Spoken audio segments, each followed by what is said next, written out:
Don Noble liked to write things down in his diaries and on his iPad. After he got gravely ill with a rare form of spinal cancer, he started to write about the toll the disease was taking, hoping to put it into a book for his family. Just before he died, he made one request of his wife. And his last words that night were to me is, "You'll have to write the book." And that was the first time he had said he was basically letting go.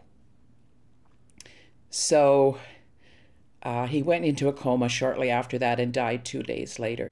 She later realized she'd forgotten the password for the Apple account, which was under her husband's name, and couldn't access the files. Apple told her she needed a court order to unlock the account so the company could satisfy a U.S. privacy law written way back in 1986. Basically, what Apple wants is an order from the court to give me what my husband owned and is already bequeathed to me.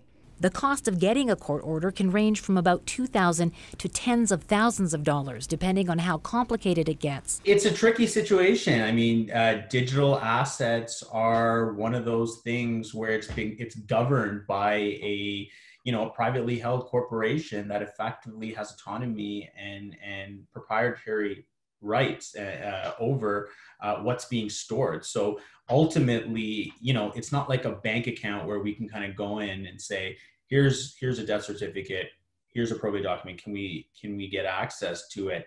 It was the same problem for this Ottawa family. When 23-year-old Dovie Henry died in a suspected suicide, his mom wanted access to his digital accounts to see if they would give her answers. She's been fighting a number of social media providers in Canadian and U.S. courts ever since.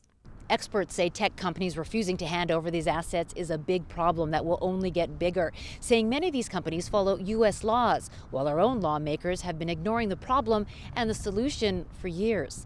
We need strength in numbers and leverage. An organization that fills gaps in Canadian laws thought it had a solution. It put together draft legislation 4 years ago that would protect Canadians like Noble, but only Saskatchewan has adopted the law.